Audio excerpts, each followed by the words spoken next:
Hey guys, let's talk about natural acne remedies. Now, in this video, I'm going to cover 8 of the most popular ones, give you my thoughts as a pharmacist based off the studies, based off feedback I've gotten from people who have actually used them. But the most important thing to remember about acne is before we talk about any of these, acne, in my experience, is basically telling you a lot about your gut health. If your gut health is not on point, you're probably going to struggle with skin conditions, including acne. So that's the first thing to remember. I've done other videos on how to improve gut health. It takes a little bit of time. So in the meantime, let's look at some of these remedies you could potentially use. So first, one that's thrown around a lot is honey. I've seen it used with honey combined with beef tallow with good results. I think it's an excellent thing to be putting on your skin. The one thing I would say is that honey is antibacterial to a point, so that can be helpful. The other thing is there are studies, some of them involve Manuka honey. That's not the one I personally use, but the thing I like about honey, it's safe. It can lower bacteria, and it seems to be somewhat effective. I don't think it's the most effective thing, but it's an excellent thing to be putting on your face regardless. Aloe. Okay. Aloe's an interesting one. It also can decrease bacteria when applied topically. It is anti-inflammatory when applied topically. The only problem is the studies that I've seen were using aloe in combination with traditional acne medications like tretinoin. And it did increase the effectiveness of tretinoin, but not a lot of studies with aloe by itself. I've had good feedback from people who have used it. I think it's very safe. Like I said, can lower bacteria, lower inflammation. So a good option. Niacinamide, that's vitamin B3.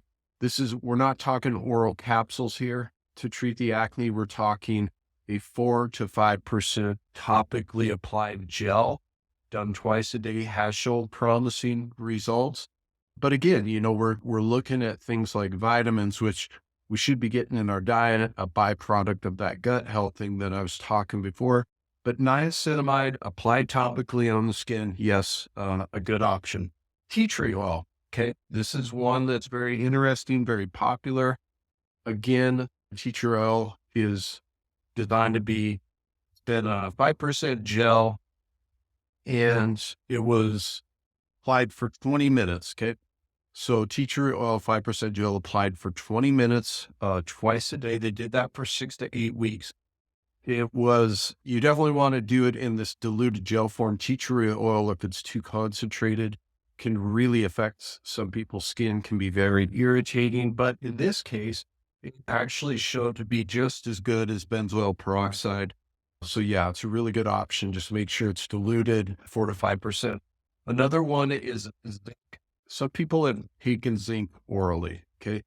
There are studies showing some potential benefits. However, I'm not a big fan of this one. And the reason being is because zinc has a very close relationship with your iron levels, with your copper levels, which help drive your metabolism. It plays a role in the immune system.